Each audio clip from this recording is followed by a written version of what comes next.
বন্ধুরা, তোমরা দেখছো ভাগ্যরেখা সিরিয়ালের আজকের 179তম ধামাকা এপিসোড। আজকের গল্পের শুরুতে আমরা দেখতে পাচ্ছি পায়েল বাইরে থেকে যতটা শান্ত আর ভদ্র মনে হচ্ছে, আসলে ভিতরে ভিতরে সে কতটা ভয়ঙ্কর ফাঁদ পেতেছে সেটা কেউ টের পাচ্ছে। অভয় আর মোহিত যখন ঘরের দরজা খুলতে গেল, তখন সে যেভাবে জ্বরের মতো এসে উপস্থিত হলো তাতে বোঝা যাচ্ছিল তার পরিকল্পনা অনেক গভীর। সানবিকে দিয়ে যে সে সবাইকে বোঝাতে চাইলো যে সব ঠিক আছে, কিন্তু দর্শক হিসাবে আমরা তো জানি আসল সত্যি কতটা ভয়ঙ্কর। এদিকে শ্রদ্ধার ভেতরে দুশ্চিন্তা আর অস্থিরতা বেড়েই চল। সে ভাবছে, কেন জানি আমার মনে হচ্ছে সানবি নিরাপদে নেই। বাইরে থেকেও সে হাসছে, কিন্তু ভেতরে ভেতরে হয়তো কতটা যন্ত্রণার মধ্যে আছে। মায়ের এই অদ্ভুত অনুভূতিটাই এপিসোডকে আরো আবেগপূর্ণ করে তোলে। পরদিন সকালে নতুন এক নাটক শুরু হয়। পায়েল ব্যথার ভান করে শুয়ে থাকে। সানবিকে ডেকে বলে, দেখ আমার হাত এতটাই ব্যথা অনুভব করছি যে আমি একদম কাজ করতে পারছি। আজকে তুই স্কুলে যাবি, আমার সব কাজ তোকেই করতে হবে। ছোট্ট সানবির ভেতরে তখন প্রচন্ড টানাপোড়েন চল। সে ভাবে, আজকে আমার স্কুলে একটি ইম্পর্টেন্ট ক্লাস আছে, আমি কিভাবে মিস করি। কিন্তু যদি না শুনি তাহলে পায়েল হয়তো আমাকে অনেক মারধর করবে। এই ভয়ঙ্কর ভাবে সে নীরবে পায়েলের কাজ করেই যাচ্ছে। এদিকে শ্রদ্ধা অভয়ের সংসারে চলছে একের পর এক ঝামেলা। শ্রদ্ধা যখন সানবির কথা বলতে চায় তখনই অনুজা এসে বিভিন্ন ভাবে খোঁচান, তুমি এত চিন্তা করো না, এই সানবি তো ধীরে ধীরে পায়েলের চেয়ে অনেক বড় চোর হয়ে যাচ্ছে। এই কথা শুনে শ্রদ্ধার বুকে ভেঙে যায়, কিন্তু সে কিছুই মনে করতে পারছেন এবং ঠিকঠাক কিছু বলতে পারছেন। যাই হোক, আমি আমার মেয়েকে রক্ষা করব। মাঝে একটু হালকা মুহূর্ত আসে। অভয় বেরোবার তাড়াহুড়াতে আবারও হাস্য করে এক অবস্থায় পড়ে। সে তোয়াল পরে নেমে আসে আর ঠিক তাকে দেখে হেসে লুটোপুটি খায়। শ্রদ্ধাও হেসে চেপে রাখতে পারেন, কিন্তু এই কমেডির আড়ালেও লুকিয়ে আছে এক গভীর টেনশন, যেটা দর্শকরা অনুভব করতে পারছে। শ্রদ্ধা প্রবল রাগে অভয়কে বলছে, পায়েলের এত বড় সাহস কিভাবে হয় আমার বাচ্চার উপর হাত তুলতে? আমি ওকে কোনোভাবেই ছেড়ে দেব। আজকে অবশ্যই পায়েলকে আমি উচিত শিক্ষা দিয়ে ছাড়ব। শ্রদ্ধার চোখে মুখে তখন প্রবল ক্ষোভ। মায়ের হৃদয়ে এই দাগ কেটে চলে যায়, ছাপিয়ে উঠছে। কিন্তু সেই মুহূর্তেই অভয় শ্রদ্ধাকে আটকিয়ে দেয়। অভয় বলে, শ্রদ্ধা একটু শান্ত হও, রাগের মাথায় কোনো কিছু করতে যাবেন। রাগের মাথায় কোনো কিছু উল্টাপাল্টা করতে গেলেই অনেক ক্ষতি হয়ে যায়। এরপর ক্যামেরা ঘুরে যায় পায়েলের দিকে। পায়েল তখন সানবিকে উদ্দেশ্য করে কটাক্ষ করে বলে ওঠে, তুই আমাকে বলেছিলি ভগবানের টাকা চুরি করলে নাকি শাস্তি হবে, তাই তো বলি আমার টাকা তুই চুরি করেছিস, এবার আমি নিজেই তোকে শাস্তি দেব। এই কথা বলেই পায়েল সানবির দিকে তেড়ে যায় এবং তাকে মারতে চলে যায়। সেই ভয়ঙ্কর মুহূর্তে হঠাৎ করেই মন্দিরের পূজার ঘন্টা বেজে ওঠে। ঘন্টার শব্দ এতই প্রবল ছিল যে পায়েলের হাতে থাকা লাঠি জিনিসটা কাঁপতে কাঁপতে তার হাতেই আঘাত করে। সে ব্যথায় কুকড়ে যায় এবং ব্যথায় কুকড়ে সে পায়েল দৌড়ে আসে। এই অবস্থায় সানবি নিজের ছোট্ট হৃদয় দিয়ে মায়ের মতো সাহায্য করতে এগিয়ে যায়, কিন্তু পায়েল তখনও নিজের নেকড়ের মতো ক্ষুধার্ত হয়ে যায়। সে সানবিকে এক জাকি মেরে নিচে ফেলে দেয়। তবুও সানবি তার ভেতর নিষ্পাপ মন নিয়ে সেই চুরি করা টাকাগুলো পূজার থালায়। এই দৃশ্যটা দর্শকই মন ছুঁয়ে যায়। একজন ছোট্ট মেয়ে যে এখনো বুঝে উঠতে পারেনি জীবনের হিসেব নিকাশ, সে সঠিক কাজের দিকেই পা বাড়ায়। এদিকে পায়েল যেখান থেকে চোখের জল মুছতে মুছতে চলে যায়। সে মনে মনে ভাবে, শ্রদ্ধার শাসন এই বাচ্চার মন গেঁথে আছে। আমি প্রথমবার ওকে দিয়ে টাকা চুরি করালাম, অথচ সেই টাকাও আবার ফেরত দিয়ে জানি না আস্তে আস্তে আমি কোন দিকে এগোচ্ছি। অন্যদিকে শ্রদ্ধা যখন মন্দিরে বসে প্রার্থনা করছে ভগবানের কাছে, তার চোখে জল, গলার কাঁপুনি। শ্রদ্ধা অভয়কে বলে, দেখলে তো আমাদের মেয়েকে পায়েল কেমন শাস্তি দিচ্ছে। তুমি কি কিছু করলে না? আমাকে কিছু একটা করতেও দিলে না। আমি আর চুপ থাকতে পারবো না। অভয় তখন তাকে বোঝায়, শ্রদ্ধা, কাল থেকে আসলে পায়েল নতুন করে খেলা শুরু করেছে। এবার আমাদেরও একসাথে পরিকল্পনা করতে হবে। শুধু রাগ করে লাভ নেই, আমাদেরকে যেভাবেই হোক সানবিকে বাঁচাতে হবে। পায়েল মনে মনে ভাবে, সানবি তোকেই আমি এমন ভাবেই নাচাবো যে তোকে দিয়েই যে যা চাইবো আমি তাই করাবো। তোকে শুধু না, তোকে আমি কি করি সেটাই বুঝবে। তোর মাকেও আমি এভাবেই নাচাবো। এর পরের দৃশ্যে দেখা যায় পায়েল সানবির কাছে এসে কাতর গলায় বলে যে, আমার হাতে তো খুব ব্যথা করছে, আমি তো কোনো কাজ করতে পারতেছি না। কালকে তুই স্কুলে না গিয়ে আমার সমস্ত কাজ করে দিবি। আগামীকাল তুই ছুটি নিয়ে ঘরে থাক, বুঝলি? এই ছোট্ট সানবি তখন মনে মনে ভাবে, কিন্তু কাল তো আমার স্কুলের একটা ইম্পর্টেন্ট ক্লাস আছে, আমি তো যেতেই হবে। শিশুর মনে তখন দ্বন্দ্ব চলছে যে আমি এখন করব, স্কুলে যাব না ওনার সেবা করব। পায়েল তবে ভাবে যে এত সহজে হার মানার মানুষও নয়। সে মনে মনে ভাবে, আরে এভাবেই যেভাবেই হোক না কেন কালকে তো স্কুলে যেতে দেবই না, তাকে আমার সমস্ত কাজ করিয়ে ছাড়। এদিকে গল্প ঘুরে যায় অভয়ের পরিবারের দিকে। খাবারের টেবিলে বসে অভয়ের বাবা অনুজাকে বলছে, শ্রদ্ধা তো নিজেই দেখছে সানবি চুরি করা টাকা ফেরত দিয়ে এসেছে, তাহলে এত দুশ্চিন্তার কি আছে? অনুজা উত্তর দেয়, তবুও আমি বলি, এই সানবি এমন ভাবে চুরি করছে যে একদিন সে পায়েল থেকে অনেক বড় চোর হয়ে যাবে। এই কথাটা শুনে শ্রদ্ধা রেগে অনুজাকে কিছু বলতে যাবে, ঠিক সেই মুহূর্তেই শ্রদ্ধার ফোন বেজে ওঠে। ফোনের ওপাশে মোহিতকে দেখে শ্রদ্ধা একদম আঁকে ওঠে। মনে হচ্ছিল হয়তো সানবির কোনো ক্ষতি হয়েছে, না জানি কোনো বিপদ হয়েছে। শ্রদ্ধা তড়িঘড়ি করে ফোন রিসিভ করে জিজ্ঞেস করে, সানবি ঠিক আছে তো? মোহিত তখন নিশ্চিন্তে সুরে বলে যে, সব ঠিক আছে, চিন্তা করার কিচ্ছু নেই। আমি তো শুধু ফোন করছি খাবার ডেলিভারির ব্যাপার। আপনাকে মনে করিয়ে দিন, আজকে রাজের অফিসে আমাদের খাবার পাঠানোর কথা ছিল।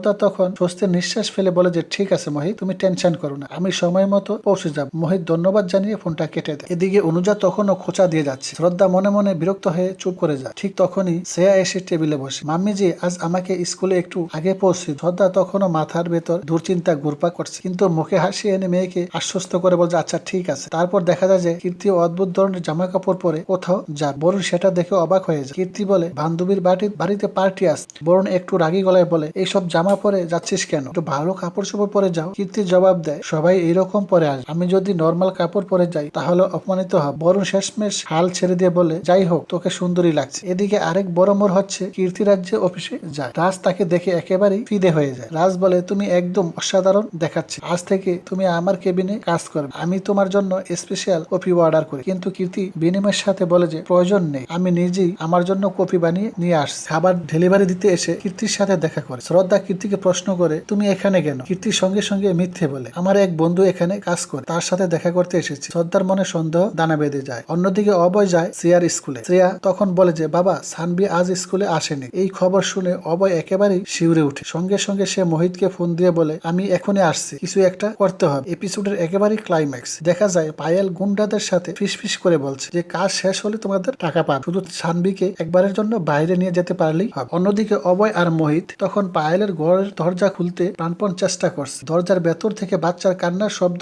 আসছে, কিন্তু দরজা খুলতেই হঠাৎ পায়েল এসে তাদের ধরে ফেলে। পায়েল জিজ্ঞেস করে তোমরা এখানে কি করছো? অভয় বলে ভিতর থেকে বাচ্চার কান্নার আওয়াজ শুনছি, তাই দেখার জন্য ঢুকতে চেয়েছিলাম। ঠিক তখনই সানভি এসে দরজা খুলে দেয় এবং বলে আমি ঠিক আছি। কিন্তু অভয় ভুল করে সানভিকে জিজ্ঞেস করে বসে তুমি আজ স্কুলে গেলে না কেন? পায়েল সঙ্গে সঙ্গে ঢুকে পড়ে সবকিছু ঠিক আছে, এখন তোমরা বের হয়ে যাও। কীর্তির কাহিনী এখানেই সমান গুরুত্বপূর্ণ। রাজের অফিসে তার যাতায়াত বাড়তে থাকে। রাজ কীর্তির প্রতি এরকম আসক্ত হয়ে পড়ে। কীর্তিকে দেখলেই তার চোখে চকচক করে উঠে। সে সরাসরি বলেই ফেলে তুমি এখানে আজ কাজ শুরু কর, আমি তোমাকে সব রকমের সুবিধা দেব। কীর্তি যদিও বাহির থেকে ভদ্রতার সঙ্গে উত্তর দেয়, কিন্তু দর্শকরা বুঝতে পারে ভেতরে ভেতরে রাজের উদ্দেশ্য একদম পরিষ্কার। এদিকে শ্রদ্ধা যখন অফিসে খাবার ডেলিভারি দিতে আসে তখন কীর্তির সাথে দেখা হয়ে যায়। শ্রদ্ধার সন্দেহ হয় তখন আরো গাঢ় হয়। সে ভাবে কীর্তি কি সত্যি তার বন্ধুর সাথে দেখা করতে এসেছে নাকি অন্য কোনো উদ্দেশ্য আছে। এই সন্দেহের বীজ পরবর্তীতে বড় ঝড় তুলতে বাধ্য হল। অন্যদিকে অভয় মোহিতের সঙ্গে দেখা করে বিস্তারিত আলোচনা করে। দুজনে বুঝতে পারছে সময় দ্রুত ফুরিয়ে যাচ্ছে। অভয় বলে মোহিত এখন আর দেরি করে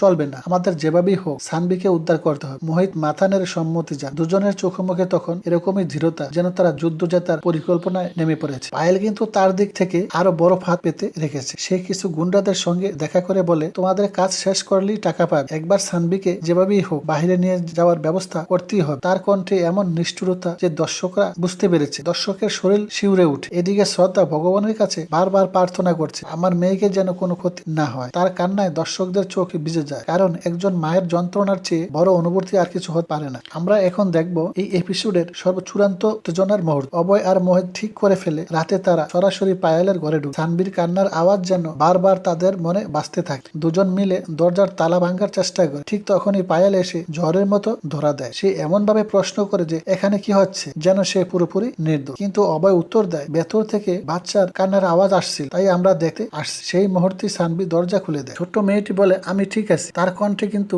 এক অদ্ভুত ভয় লুকিয়েছিল, যা অভয় টের পেয়েও সরাসরি কিছু বলতে পারেনি। পায়েল তখন সব নিয়ন্ত্রণ করে চলে যায়। সবকিছু ঠিক আছে, এখন তোমরা বেরিয়ে যাও। রাতের অন্ধকারে পায়েলের আসল মুখ আরো পরিষ্কার হয়ে উঠে। সে সানভির ঘরে ঢুকে ধীরে ধীরে বলে তুই যদি কারো কাছে কিছু বলে ফেলিস তবে মনে রাখে তোর মাকে আমি শেষ করে দেব। সানভির চোখে জল, সে কেঁপে কেঁপে মাথা নাড়ায়। এত ছোট্ট মেয়ে অথচ তার কাঁধে চাপিয়ে দেওয়া হলো এত বড় বয়ের বোঝা। দর্শকদের বুকটা তখন মোচড় দিয়ে উঠে যায়। সকালে আবার অন্যরকম দৃশ্য। বাহিরে সবাইকে হাসি মুখে আপ্যায়ন করছে পায়েল। সে এমন অভিনয় করছে যেন কিছুই হয়। সবাই তাকে প্রশংসা করছে, কি ভদ্র মেয়ে, সবার যত্ন নিচ্ছে।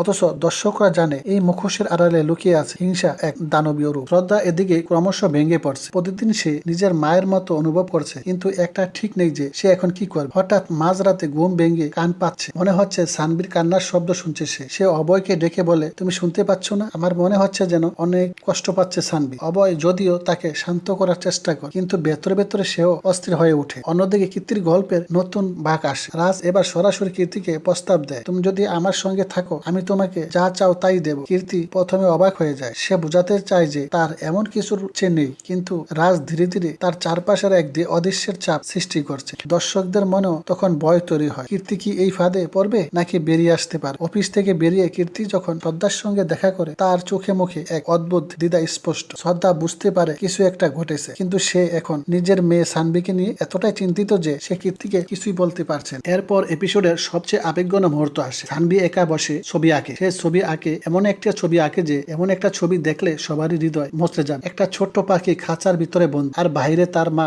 ডানা মেলে দাঁড়িয়ে আছে। ছবিটা দেখে পায়েল রেগে উঠে। সে বলে, কি হাবিজাবি ছবি আঁকতেছিস কেন? তুই কি কোনো কাজ নেই? তুই কি আমাকে খাঁচা বলে কি বুঝাচ্ছিস? সানভি বয়ে আটকে উঠে, কিন্তু ছবিটা দর্শকদের মনে গভীর দাগ কেটে, কারণ এতে স্পষ্ট বোঝা যায় শিশুর মন ঠিকই সব বুঝতে পারে, শুধু বলতে পারে। এদিকে মোহিত এক নতুন সূত্র খুঁজে পায়। সে একজনকে ধরে জানতে পারে পায়েল নাকি কিছু লোকের সঙ্গে গোপনে মিশছে। মোহিত সবকিছু লিখে রাখে আর অভয়কে জানায়। তারা বুঝতে পারে এবার আর সময় নষ্ট করা যাবে। তারা পরিকল্পনা করে এবার সরাসরি পায়েলের মুখোমুখি হতে হবে। রাতে অভয় সরাসরি পায়েলের সামনে গিয়ে বলে, দেখো আমার মনে হচ্ছে তুমি কিছু লুকাচ্ছ, আমি চাই তুমি সত্যি বল। পায়েল আবারও অভিনয়ের আশ্রয় নেয়। সে চোখে জল এনে বলে, তুমি কি আমাকে সন্দেহ করছো? আমি তো সানভিকে নিজের সন্তানের মতো দেখি। আর ভেজাল কান্না দেখে অন্যরা হয়তো বিশ্বাস করতে পারে, কিন্তু অভয় আর শ্রদ্ধা দুজনের মনে সন্দেহ আরো গাঢ় হয়ে যায়। এই সময় শ্রদ্ধা হঠাৎ সানভির হাতে ছোট একটা দাগ দেখে ফেলে। সে সানভিকে কোলে নিয়ে বলে, এটা কোথা থেকে হলো, কিভাবে হলো? সানভি ভয় পেয়ে কিছু বলতে পারে না। শ্রদ্ধার চোখে তখন আগুন জ্বলে উঠে। সে মনে মনে ঠিক করে ফেলে, যাই হোক আমি সত্যিটা বের করবই। পাশাপাশি কীর্তির জীবনে তুফান শুরু হয়। রাজ তার পর প্রচুর চাপ সৃষ্টি করে। একদিন অফিসের কাজ শেষে হওয়ার পর সরাসরি